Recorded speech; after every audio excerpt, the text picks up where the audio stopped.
Live from London, this is BBC News. More explosions overnight in Gaza. Israel continues to expand its operations in the south, with reports of tanks near the city of Khan Yunis. This is the scene live in Khan Yunis outside the Nasser hospital. Home Secretary James Cleverly to arrive in Rwanda in the next hour. That's as the UK looks to review plans to send some asylum seekers to the country. And thousands protest across New Zealand against the newly formed coalition government and its policies.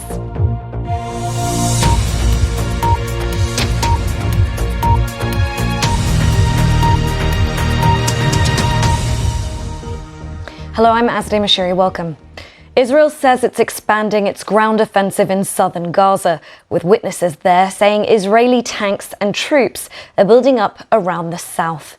The Israeli military are telling civilians to leave areas around Khan Yunis. Now, that's a city Israel told civilians to flee to for safety earlier in the conflict. Well, around the world and across the UK, this is BBC News. BBC News. Now, it's been a day of peaceful protests and demonstrations across New Zealand against its newly formed coalition government on the opening day of Parliament. Maori leaders are calling for action against government policies which limit co-governance. They say the policies are an assault on Tangata Whenua, Indigenous New Zealanders, and the Treaty of Waitangi, New Zealand's founding document. Now, the UK government has suffered a defeat in the Commons, its first since 2019, over delays in compensation payments to victims of the NHS contaminated blood scandal. Thousands of patients were given tainted blood products in the 1970s and 80s, causing them to contract diseases like HIV and hepatitis. So far, only a small proportion of them or their families have been given interim payments, which prompted 22 Conservative MPs to back a Labour amendment. Well, stay with us here on BBC News. There's plenty more to come.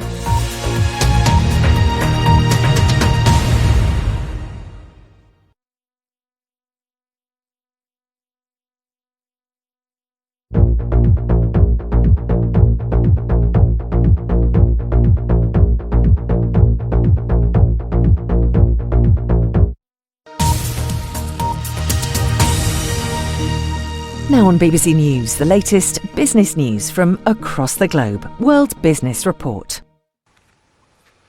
Live from London, this is BBC News. Tension at Tesla. A former service technician of the company says he doesn't believe the popular electric car's assisted driving tech Autopilot is safe. Excitement builds for the Grand Theft Auto Army. A trailer of the new version of the game is leaked online, sending fans into a frenzy.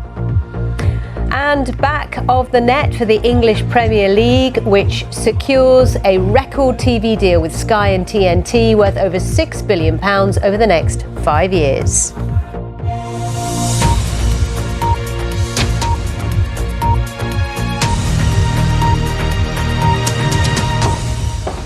Hello, I'm Sally Bundock, which means it's time to get down to business, starting with Tesla. And a former service technician is saying he doesn't believe the popular electric car's assisted driving tech Autopilot is safe. Lukasz Krupski is in the UK this week to receive an award for deciding to blow the whistle at the company and leak internal memos allegedly regarding safety issues from Tesla's Norway headquarters. The firm has declined to comment. Here's our tech editor, Zoe Kleinman. It will go on and on, I am sure. Monica, thank you so much. Monica Miller there in Singapore for us. Around the world and across the UK, this is BBC News. Hello again. This is BBC News. I'm Sally Bundock. We're talking you through the top business stories. Looking at Uber now, shares in the company came close to a record high on Monday. On the news, it is set to join a leading American index of publicly traded companies. Our business correspondent in New York, Erin Delmore, has the details. Dan Kemp there from Morningstar Investment Management. So let's quickly show you financial markets. Talking of where the money is going today, you can see it was a day of declines for equity markets.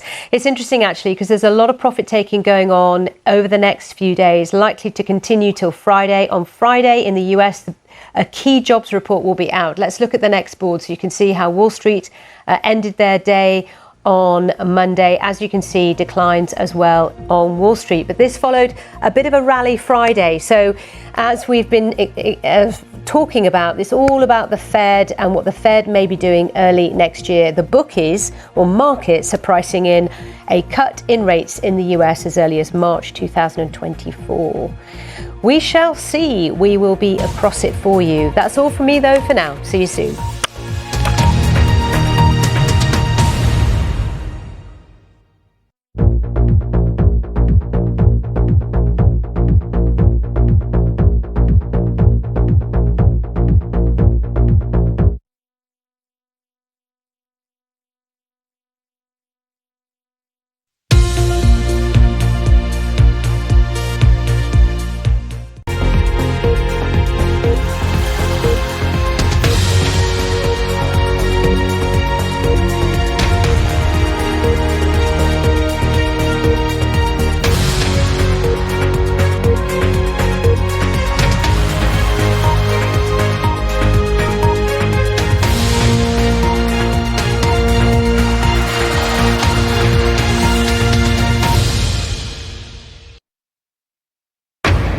Live from London, this is BBC News.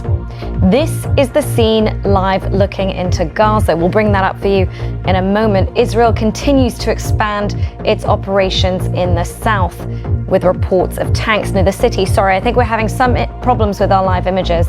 Now, let's show you Khan Yunis. This is where Israel is expanding its ground operation, and this is outside the Nasser hospital.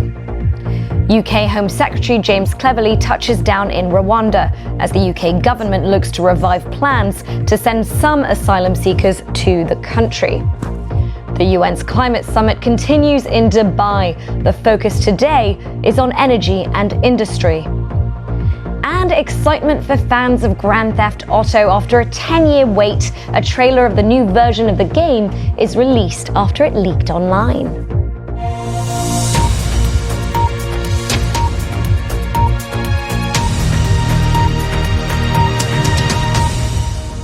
I'm Azadeh Moshiri, welcome. Israel says it's expanding its ground offensive in southern Gaza, with witnesses there saying Israeli tanks and troops are building up around the south.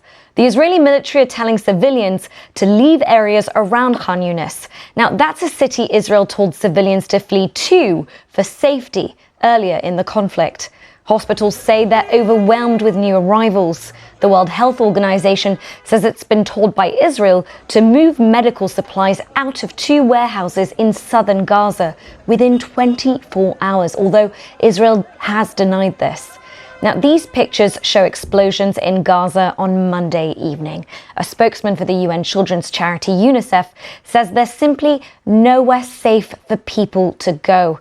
And all this comes as the US State Department says it's too early to say for sure whether Israel is heeding US advice to protect civilians in Gaza. But it did say Israel was making more targeted requests for civilian evacuations in southern Gaza. Well, let's go straight to Jerusalem and to our correspondent, Yolande Nell. Yolande, thank you so much for joining. So what more do we know about this expanded operation in the south? Well, let's bring you some breaking news now. In the last hour, the British Home Secretary James Cleverly has landed in Kigali in Rwanda. He is there to sign a new treaty over his government's plans to deport tens of thousands of asylum seekers to the Central African country. This comes after the UK Supreme Court ruled last month that forcing asylum seekers on flights to Rwanda would violate international human rights laws enshrined in British legislation. Now, the details of the agreement are yet to be announced, but the Immigration Minister, Robert Jenrick, told us he wanted to get the scheme up and running as soon as possible. Well, around the world and across the UK, this is BBC News.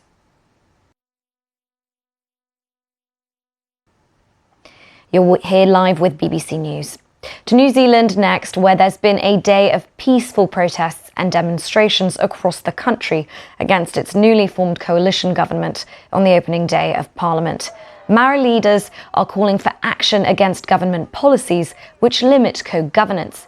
They say the policies are an assault on Tungata Whenua Indigenous New Zealanders and the Treaty of Waitangi, New Zealand's founding document. Extremely encouraging, not only here in Punake but across the motu. And we put the call out in 72 hours, and this is the interest that we have and the concern with the way that the government is treating Māori. Well, our correspondent Phil Mercer, who is in Sydney, has this latest update. Well, before we leave you, if you're scared of heights, you may want to look away now. This is a wakeboarder called Brian Grubb who decided that being pulled along by a drone on top of a huge skyscraper wasn't quite scary enough. So he went up a ramp and off the side of the 77-story building in Dubai for a bit of base jumping. It's said to be the first time anyone has combined the two extreme sports. You can see the full video on the BBC News website or app. That's all from me. Thank you for watching BBC News.